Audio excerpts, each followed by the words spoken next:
As twilight settled over Chicago's suburbs, painting the red brick houses with an orange glow, Margaret Collins was returning from work. The cold December wind caressed her cheeks and rustled the hem of her long coat. As she left the glass doors of the accounting firm, her colleagues called out, "Have a good weekend." She smiled and waved back. At the office, she was a respected senior accountant, admired by her colleagues. But at her parents' home, where she was heading, she would become almost invisible. Climbing into her stylish sedan, Margaret sighed. Ever since the text invitation to Sunday family dinner arrived, she hadn't been able to shake her melancholy mood. "Here we go again," she muttered. Richard and Eleanor's evening of Vanessa worship. Margaret referred to her parents by their first names in her mind. After years of receiving cold stares since childhood, she had learned to create psychological distance. Meanwhile, her sister Vanessa was always called our treasure. As she entered the quiet residential area of North Terrace, lined with impressive homes, the most striking white two-story house came into view. Margaret felt her heart rate increase. Vanessa's brand-new Mercedes was already parked in the driveway. Of course she's here first, Margaret thought. She took a deep breath before pressing the doorbell, preparing herself mentally. Eleanor opened the door, with her perfectly set hair and understated but expensive jewelry. A former nurse, she was now known for her local charity work. "Oh, Margaret. You came," Eleanor's voice lacked enthusiasm. Her tone was like greeting a neighbor or distant relative.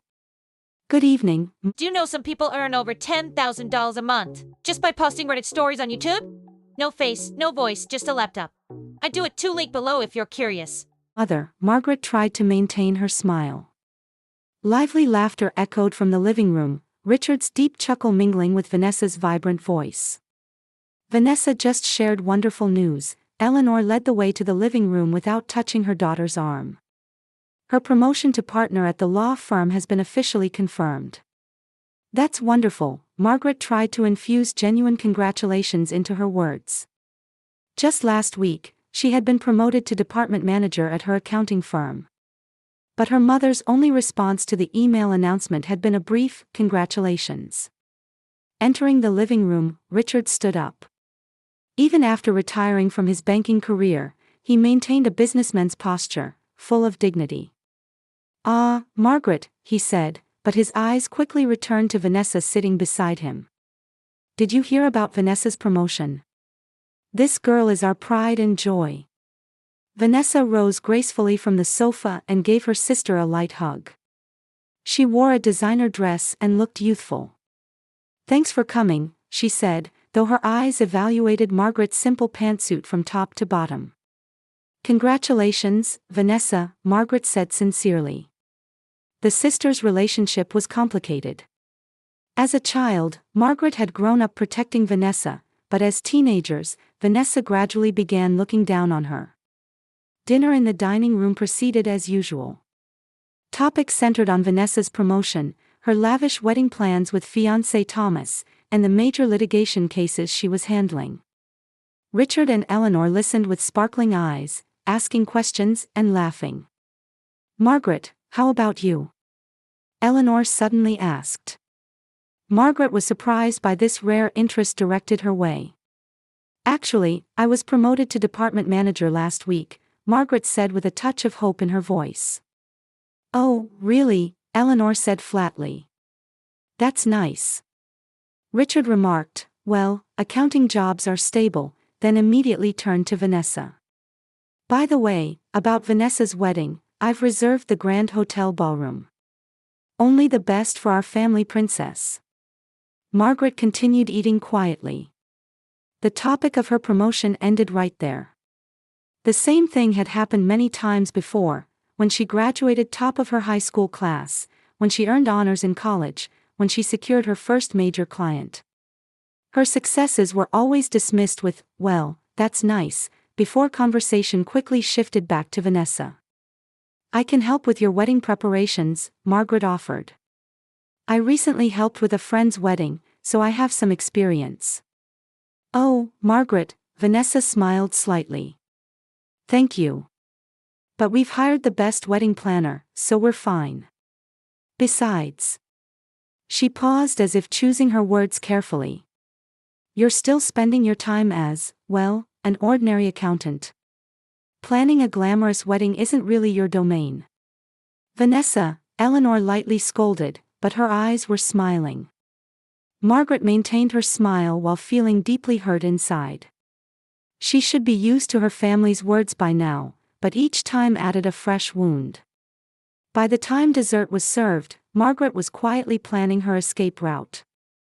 I should be going now. I have work early tomorrow, she said. Already? Richard said disapprovingly. We were just about to hear about Vanessa's honeymoon plans. I'm sorry, we'll catch up next time. Margaret stood up. Vanessa, congratulations again. Only Eleanor came to see her off at the entrance. Margaret, she said as she handed her daughter her coat. You should take better care of yourself. You're a good girl, but you should. She paused as if searching for words. You should enjoy life more. Like Vanessa. Margaret inwardly smiled bitterly at her mother's words. It wasn't that she wasn't trying. It was just that her successes and joys were either ignored or minimized in this house. Back in her car, Margaret gazed at her parents' house illuminated by streetlights. Deep inside, questions always swirled. Why was she alone, so alienated? What was different about her? 2 days before the wedding, Margaret stood at the entrance of an elegant country club. The venue for Vanessa's rehearsal dinner was appropriately dignified for the Collins family, princess. The stone building surrounded by trees exuded a majestic atmosphere in the evening light. Margaret took a deep breath before opening the door. She had chosen a simple but elegant navy dress and styled her hair more carefully than usual. Today, at least, she wanted to appear presentable as one of the guests celebrating her sister's special day. Entering the hall, dozens of guests had already gathered. The sound of sophisticated conversation and laughter filled the air as they held champagne glasses. Margaret looked for her parents. Richard and Eleanor were chatting with Thomas's parents. Margaret, glad you could make it, Eleanor acknowledged her daughter, though her eyes were already looking over Margaret's shoulder, anticipating the next arrival. Sorry I'm late. Work ran long, Margaret apologized. It's fine, Eleanor said lightly. Vanessa hasn't arrived yet. She and Thomas were having a special couples treatment at the spa. After some small talk, Margaret headed to the bar. As she received a wine glass, she heard a voice behind her. Are you Margaret? Turning around, she saw 3 women in elegant dresses. She immediately recognized them as Vanessa's friends. Their faces showed curiosity rather than friendliness. Yes, good evening, Margaret smiled. We're Vanessa's friends from college, one woman said. I can't believe you're her sister. Vanessa always acted like an only child. Margaret's smile froze. We didn't spend much time together. Vanessa was always so talented and charismatic, another woman said. From what I've heard about you, you're. She hesitated for a moment as if choosing her words. More of the plain type. Margaret didn't know how to respond. Fortunately, at that moment applause erupted, and all eyes turned to the entrance. Vanessa and Thomas had arrived. Vanessa wore a pure white cocktail dress and literally glowed. She placed her hand on Thomas's arm and smiled at the guests like a movie star. Richard proudly rushed to his daughter with open arms. Our family treasure has arrived, he announced loudly, drawing warm laughter from the crowd. As the night wore on, Margaret spent most of her time in a corner of the room. All the toasts, touching speeches, and reminiscences revolved around Vanessa. Her parents talked about Vanessa and Thomas's future plans, their new home, and their hope to hold grandchildren soon. Margaret quietly observed, smiled, and applauded at appropriate times. Her presence was like a shadow caught in a family photograph. On the wedding day morning, Margaret woke up early and headed to the venue. Though she hadn't been chosen as a bridesmaid, she hoped to help with something at least. Arriving at the luxurious church, the bridal preparation room was already buzzing with activity. Vanessa sat in a chair, surrounded by busy professional hairstylists and makeup artists. Eleanor and Vanessa's close friends were chatting animatedly while drinking champagne. "Good morning," Margaret called out, and a momentary silence fell. "Margaret, you're early," Eleanor said. "But everything's fine," proceeding smoothly. "Is there anything I can help with?" Margaret asked. "Thank you, but that's not necessary," Vanessa answered through the mirror. "The planner has arranged everything." Margaret just smiled and stood in a corner of the room. The conversation returned to the topic before her arrival, and her presence seemed quickly forgotten. Before the ceremony, family photos began. As Margaret approached, the photographer waved her away. "Excuse me, this is for family only." "I'm her sister," Margaret said quietly. "Oh, Margaret," Eleanor interrupted. "Right now we're just taking photos of the bride's parents and groom's parents." "You can." She thought for a moment. "Take individual photos later." But later never came. The photo sessions continued one after another, and Margaret was never called. Bride with parents, bride with attendants, both families. All combinations were photographed, but Margaret didn't appear in a single one. The ceremony proceeded solemnly. Margaret sat at the edge of the relatives section, watching her sister begin a new chapter in life. Her emotions were mixed, happiness for her sister and pain at not being recognized as a member of this family. The reception was held in a luxury hotel ballroom. Margaret looked for her name on the seating chart. She wasn't at the main family table but assigned to a distant table with distant relatives and company colleagues. As the night progressed, champagne and wine flowed, and the atmosphere grew merrier. The dance floor was crowded, and Richard had finished several whiskeys. His cheeks were flushed, and his walk slightly unsteady. At the buffet table where Margaret had stopped for a light snack, Richard approached her. "Margaret," his voice was louder than usual, causing people nearby to turn around. "Still alone today? When are you going to bring a boyfriend? Look at Vanessa. She's perfect." "Today is Vanessa's day, Dad," Margaret answered quietly. "Don't worry about me." "Not worry." Richard's voice grew louder. "You've been a disappointment since the day you were born. Embarrassing compared to Vanessa." A hush fell over the surrounding area. Margaret stood frozen. Eleanor grabbed her husband's arm, trying to restrain him, but Richard continued. "This girl is our pride. You've always been." "Richard, stop," Eleanor interrupted her husband. But the agreement in her eyes hurt Margaret even more deeply. An awkward silence enveloped the venue. Tears welled in Margaret's eyes, but she desperately tried not to show them. Thomas shifted uncomfortably in his chair. "Richard," Eleanor called her husband's name, but there was no intention of opposition in her voice. Vanessa laughed to break the tension. She winked at her new husband. She never could read the room. Margaret slowly placed her napkin down. "I'll excuse myself," she said quietly. No one tried to stop her. Margaret left the venue with dignity intact. Once through the hotel's revolving doors, the cool night air caressed her cheeks. Tears began to flow. On the way home, a question emerged in her mind more clearly than ever before: why am I so different from everyone else? Back in her apartment, Margaret pulled out an old family album. She studied photographs of herself as a small child, her parents, and Vanessa. There was a strange pattern. Her parents and Vanessa shared the same features, the same nose shape, same eye color, same curve of smile. But Margaret alone was different. She didn't resemble anyone in the family. Could it be? A terrible suspicion grew in her heart. A week later, Margaret's cell phone rang. Eleanor's name appeared on the screen. She hesitated for a moment before answering. Margaret, Eleanor's voice was calm as usual. Come to the family dinner this Sunday. Vanessa and Thomas are returning from their honeymoon. Margaret caught her breath. After what happened at the wedding, she had received no apology from her parents. Not a single word about Richard's drunken outburst. As if nothing had happened. All right, she answered simply.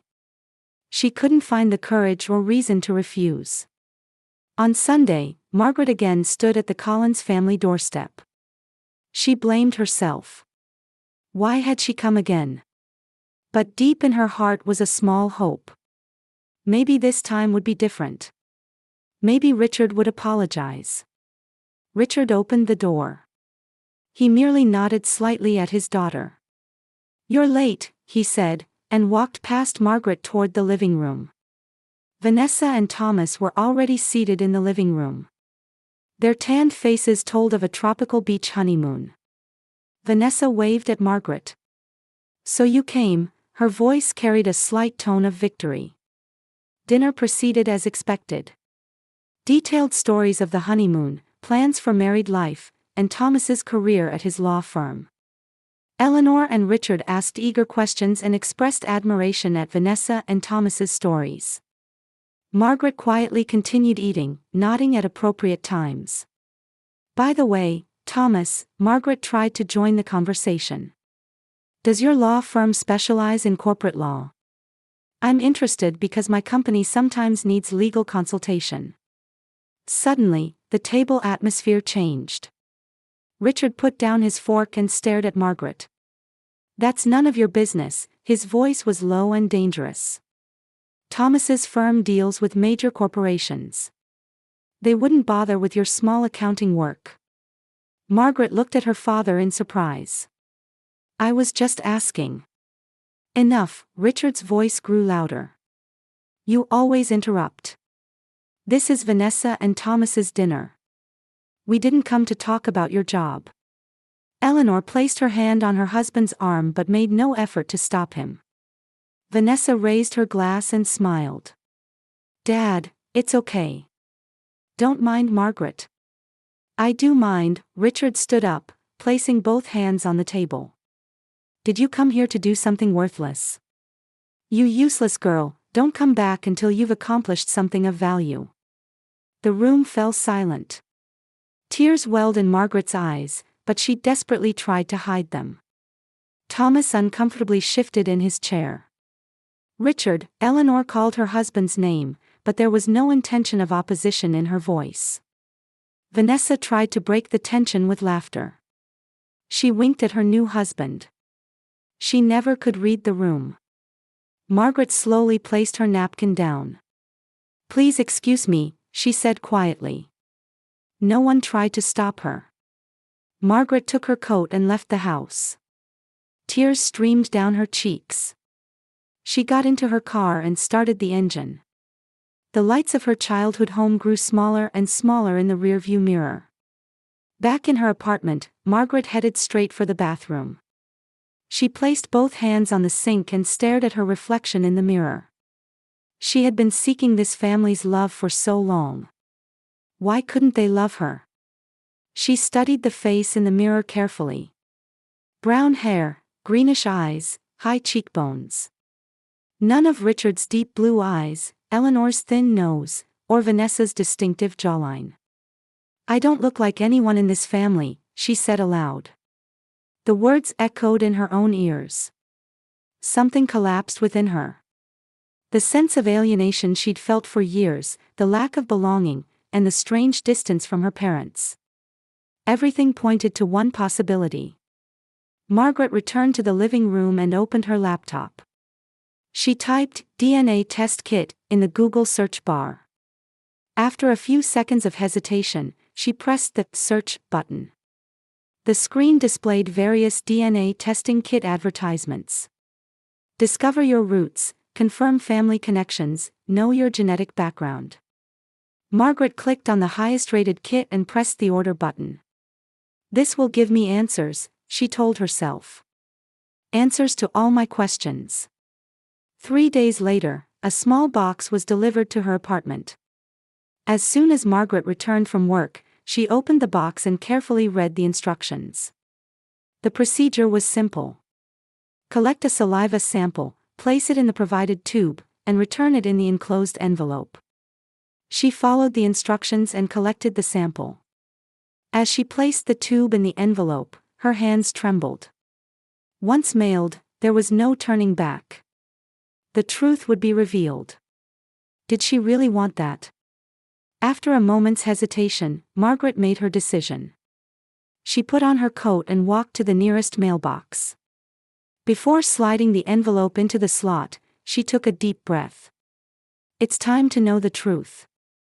2 weeks later, a notification arrived in Margaret's email. Your DNA test results are ready. She sat in front of her computer and logged into her account. Her heart was racing. The results page loaded, and large text appeared on the screen. Family relationships, none found. Margaret sank deep into her chair. The words on the screen blurred before her eyes. No family relationship. No blood connection to the Collins family. Richard, Eleanor, even Vanessa, none of them were her real family. With trembling hands, she scrolled down to see more detailed information. Margaret had no DNA markers matching her designated family members. There was no trace of her in the Collins family gene pool. Who am I? She whispered to the empty room. I have no connection to this family. The truth was shocking but also brought a strange sense of relief. There was a reason for the alienation she had felt for years. She wasn't unloved because of something wrong with her, but because a deeper secret existed. Margaret stood by the window and looked up at the night sky. Her life was now heading in an entirely new direction. She was about to embark on a new journey in search of a truth she had never known. She paced back and forth in her small apartment living room, clutching the printed DNA test results with trembling hands. The morning sun streamed through the curtain gaps, creating long strips of light on the floor. She hadn't slept all night. Where do I even begin? Margaret asked herself. She opened her filing cabinet and pulled out a folder containing personal documents, birth certificate, passport, old school records. Margaret carefully examined her birth certificate. Date of birth, place of birth, parents' names, Richard and Eleanor Collins. At first glance, everything seemed normal. But looking closer, she noticed several suspicious points. The certificate's issue date was 3 months after her birth date. Furthermore, Chicago General Hospital was listed as the birthplace, but Margaret had been told by her mother that she was born at North Terrace Community Hospital. This doesn't make sense, she murmured. Margaret opened her laptop and accessed the Chicago Public Library's digital archive. She began searching for newspaper articles from her birth year, 1986, in the Chicago area. Time passed, and her morning coffee grew cold. Margaret's eyes were tired, but she continued searching. Suddenly, her fingers stopped. The screen displayed a Chicago Tribune article dated March 15, 1986. No progress in Collins' baby kidnapping case. Margaret's heart pounded fiercely. March 15, her birthday. As she read the article, she felt her body growing cold. The 3-day-old daughter of James and Catherine Collins was taken from North Terrace Community Hospital by unknown persons. The baby, named Emily Wilson Collins, has a distinctive small birthmark on her right ankle. Margaret stared at her right ankle. She had always had a small brown birthmark there. As a child, Eleanor had called it a natural blemish and told her to hide it whenever possible. Feeling dizzy, Margaret printed out the article. She hurriedly put on her coat and grabbed her bag. The old records room at Chicago Police Headquarters smelled of dust and aged paper. Margaret filled out a public records request form and waited.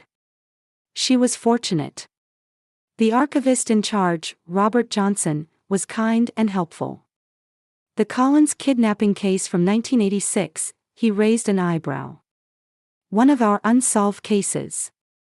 Why are you looking into it? It's part of a genealogy project, Margaret lied.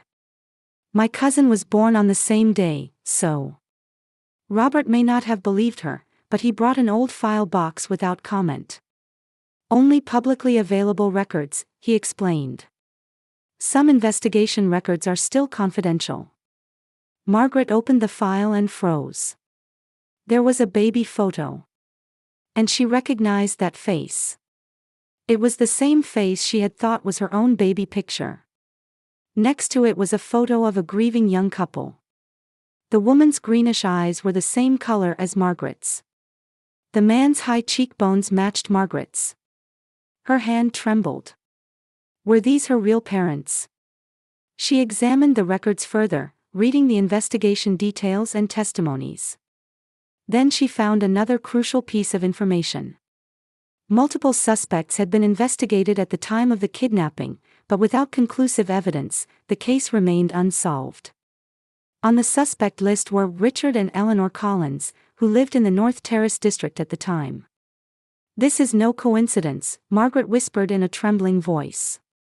With permission, she copied parts of the records and headed to her next destination.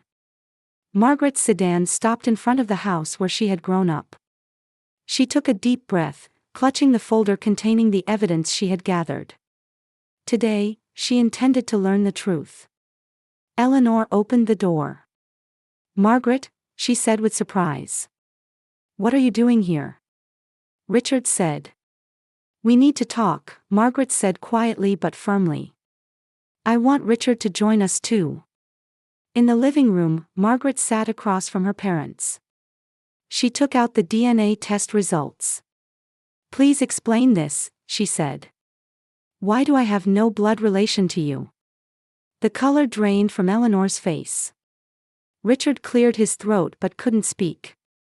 And this too, Margaret spread out the newspaper article and copied police records. Emily Wilson Collins. A baby kidnapped on March 15, 1986. My birthday. A baby with the same birthmark on her right ankle as mine. This must be some mistake, Richard said in a low voice. But his eyes reflected fear. It's not a mistake, Margaret replied quietly. You kidnapped me, didn't you? And forged my birth certificate. Why? After a long silence, Eleanor began to cry. Richard, we can't hide it anymore. Richard sighed deeply. We wanted a child, he began. After years of fertility treatments with no success. Then we saw you at a shopping mall. No one was watching. It was impulsive. You were so adorable, Eleanor continued tearfully. We thought we could be good parents. Give you a wonderful life. But then Vanessa was born, Margaret said. You unexpectedly had your own child. Richard nodded in silence. And your affection for me faded, Margaret's voice was calm, but her eyes were filled with sadness. Once you had your own real child, you didn't need me anymore. That's not true, Eleanor said weakly. But her eyes were fixed on the floor. Margaret stood up. I'm going to report this to the police. And find my real family. Wait. Richard jumped up anxiously. Isn't there something we can do? Margaret turned back and looked at the people who had raised her, and who had stolen her true identity. Tell the truth. As spring's sunlight gently enveloped the quiet suburban neighborhood of Chicago, Margaret, now Emily Wilson Collins, reclaiming her real name, nervously stepped out of her car. She paused in front of the red brick house and took a deep breath.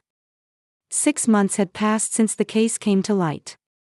Richard and Eleanor had been arrested for kidnapping and identity forgery, and were currently on trial. Shockingly, Vanessa was also under investigation as an accomplice for knowing and concealing the situation. But today, Emily's mind was filled not with those matters, but with the people she was about to meet, her real parents who had been searching for her for 39 years. The door opened, and an elderly man and woman appeared. Tears glistened in James and Catherine's eyes. Emily, Catherine said in a trembling voice. It really is you. There was a moment beyond words. Then the three shared a long embrace, filled with 39 years of loss and love. In the living room, Emily's brother and sister were waiting. Matthew and Sarah had been 3 and 2 years old, respectively, when their sister was kidnapped. They warmly welcomed the sister they had only known from photographs. "We talked about you every day," Catherine said, holding her daughter's hand. "Every birthday, we made a cake.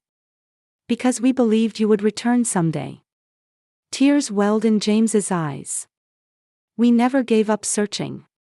Even after the police scaled back their investigation, we continued hiring private detectives. But there were no leads." The family opened photo albums, showing Emily pieces of her own life she had never known, photos taken right after her birth, the room prepared for her, and toys that had been carefully preserved even after she disappeared. "For 39 years, we kept praying," Catherine said. "That you were safe and loved." Emily smiled bitterly. "I was safe, but as for being loved."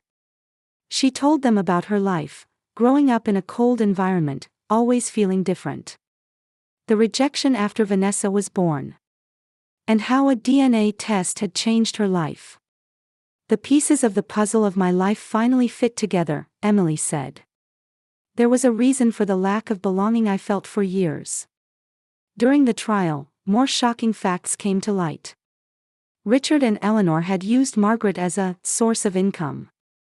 Much of her salary was collected under the name of family expenses, but was actually used for Vanessa's education and living costs. Moreover, they had deliberately treated Margaret in ways that lowered her self-esteem, manipulating her to remain financially and emotionally dependent. "But that's over now," Emily smiled at her family. "I'm starting a new life." She had taken a new position at work, begun using her real name, and most importantly, established an organization to support families searching for missing children. "I hope my experience can help others," Emily explained. "Everyone has the right to know the truth." At dusk, they held a small barbecue party in the Wilson family's backyard. Emily talked and laughed with her newly found siblings, trying to make up for 39 years of lost time. She raised her glass and proposed a toast. "Love and respect, not blood ties, make a real family," she said. "I've learned that from both sides."